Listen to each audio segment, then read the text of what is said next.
Welcome to Basement MTG with me, a nerd in his basement. In this video, I'll be going through the contents of the 5-color Mutate deck.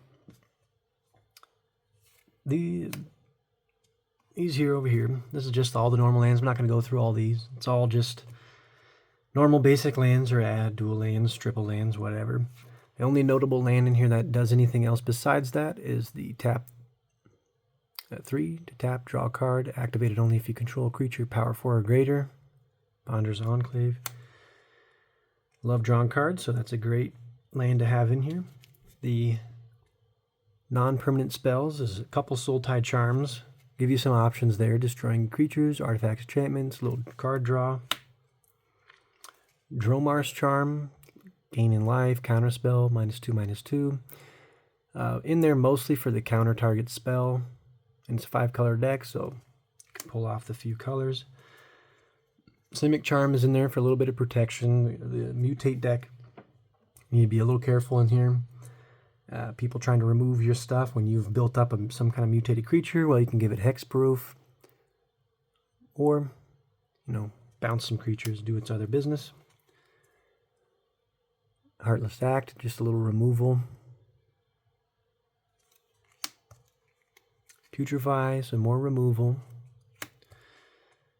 Deny Reality, this is a bounce, but also the Cascade helps with that card advantage, getting cards out there to mutate onto.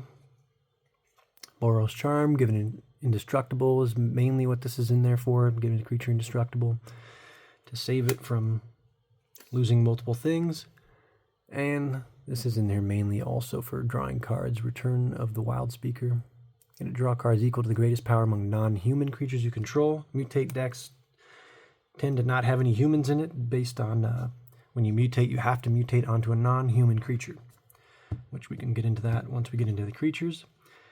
The only thing this deck, I'll say, it's quite creature heavy. You're going to be mutating and things like that. I tested out a lot to make sure that I have that type of protection in here, the counterspell, indestructible, hexproof. As you saw, it's only like one of each of them, but so far I feel I haven't totally needed much more than that. But there's always some room for more of that in the future if I feel it needs to be. This is the only Planeswalker in the deck. QR Master of the Depths. I'll put it up here so don't have to read through all of that. Just a good support card, kind of. And that last ability, getting the emblem with all the 8/8 octopuses. Anytime a creature enters, that's some good stuff right there. Maelstrom Nexus. First spell you cast each turn has Cascade. Some more Cascade. I like to have those free cards being played in here. Again, that card advantage. If you're going to be playing creatures to play onto other creatures and making them 1, it's nice to cascade creatures out there so that you can almost play your main creatures for free and then be mutating onto those creatures. Lifecrafter's Bestiary. When you're upkeep, scry 1, cast a creature spell, pay 1, forest, draw a card. Got to try to keep that card advantage. And then there's just 2 Soul Rings. Again, I think the extra mana helps in this type of deck. So you can play creatures out and mutate them all in the same turn, or play multiple creatures out on one turn to then mutate another turn. And same with this, Skyclave Relic. Get that kicker going so that you get 3 of them to add 1 of any color. It is a 5-color deck, so very helpful to have that out there. Now into the creatures. We have Boneyard Lurker. It's a 4-mana card, also 4-mana mutate. When it mutates, return a permanent card from the graveyard to your hand. You have 4 Essence Symbiote in here. This is a good support card for mutate. Not only getting a 1/1 counter on the creature that mutates, but also gaining some life, keeping you up in the game there. I have 3 Auspicious Starix. Kind of considering taking one of these out. 2 should probably do it. I have the alternate artwork and the normal artwork in this deck.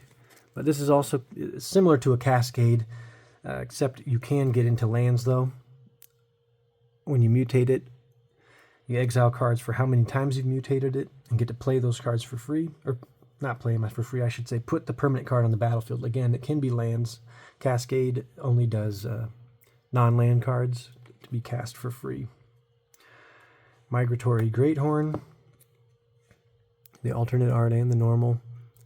This is just when it mutates, get that basic land in tapped, search it right out of your deck. Helps with the 5-color aspect of this deck. Trumpeting Gnar, when it mutates, get a 3/3 beast. Again, getting out those tokens is nice. Mutate onto this, get an extra card that can be also mutated onto. This is the other art of the Trumpeting Gnar, normal art. Kahira, the Orphan Guard. Now this card is great in here as it gives them all +1/+1 in vigilance. Now most things in here, when they're either by themselves or once you've mutated it, are cats, elementals, nightmares, or beasts. I don't know how much dinosaur there is in here, but there is a version of a lot of this in there. So it's a nice card to have out there to give everything a boost and the vigilance. Souvenir Snatcher, stealing some artifacts that are non-creatures when it mutates. And a little flying never hurt. The Beast Whisperer, cast a creature spell, draw a card. Just trying to keep that card advantage as you play normal creatures out or mutate. Dreamtail Heron, whenever it mutates, draw a card. Again, it's nice to try to keep your hand as full as you can in this deck. Troll Aesthetic, it's a great card. You have to mutate on non-humans.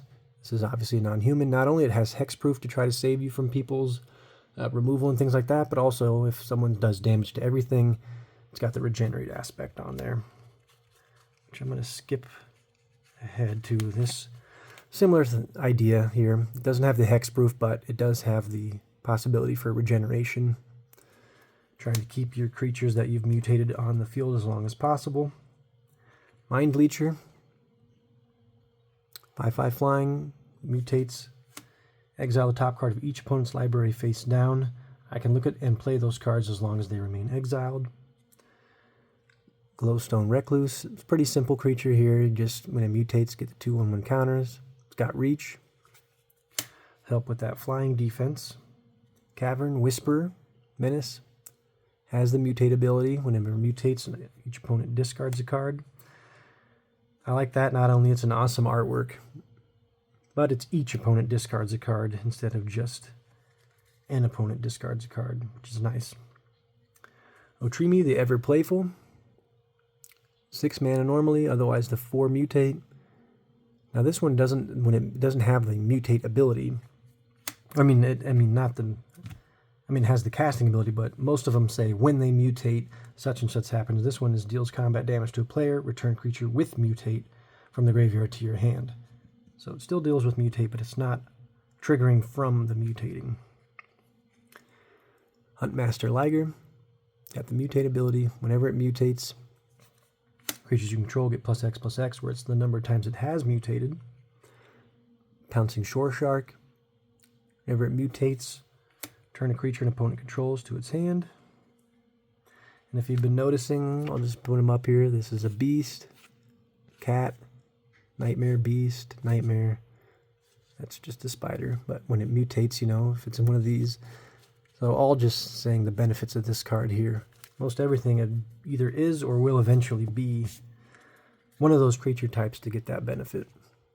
Now, Parcel Beast. This is not only a great, 4 mana, 2/4 with that ability is awesome, but also for the mutate for 2 is great. This is another card that doesn't have the mutate triggering its ability, but it's good card advantage. Tap 1 and tap it to look at the top card of your library. If it's a land, put it on the battlefield, otherwise into your hand.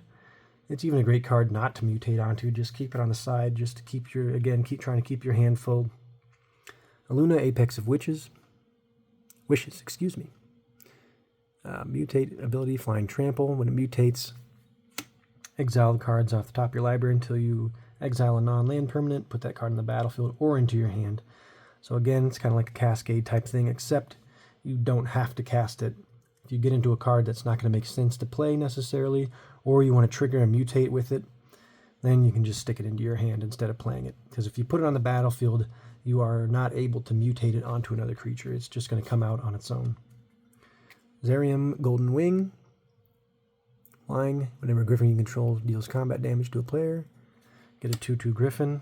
Again, just helping out, getting those other tokens out, getting things out to mutate onto. Maelstrom Wanderer helps with that card advantage, giving creatures haste, but also cascading twice. So get 2 free cards out of that. Sawtusk Demolisher, 6/6 trample. Whenever a creature mutates, destroy target non-creature, and they get a 3/3 beast. It's really just like this. Hold on, I got it sitting over here. It's much like this spell. This is not a spell in the deck, but it's essentially just a beast within. Every time it mutates, it's a great way to get rid of artifacts, enchantments, planeswalkers, any type of trouble. Nethroi, Apex of Death.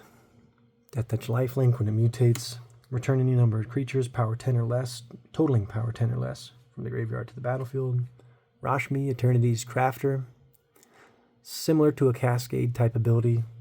It's for your first spell. You can reveal the top card if it's non-land. It's converted mana cost less, much like Cascade. Cast it without paying its mana cost. If you don't, put it in your hand. It's the only other difference besides Cascade is that you can keep it in your hand if you're not casting it. The top card. Necropanther also has the mutate ability. Another way to get cards out of your graveyard. See, again, it's all about drawing the cards, getting multiple creatures out to mutate onto, trying to keep that card advantage, getting cards back from the graveyard to recycle things that maybe did get destroyed. It all kind of works and flows together. Archipelagor. When it mutates, you could tap a number of creatures where it's mutated and they don't untap in the next untap step. And last, Vadrock, Apex of Thunder. This is one getting back non-creature spells as well, but you're casting them. So some of those instants and in the graveyard, maybe some of the removal spells, mutate onto this guy, use them again. That is the last card of the Mutate deck. Hopefully you liked this video and seeing what all is in there. And if you like that, make sure to check out where this deck goes against the self-playing Battle the Horde deck and the self-playing To Defeat a God deck. As always, thanks for tuning in, and we'll see you on the next one.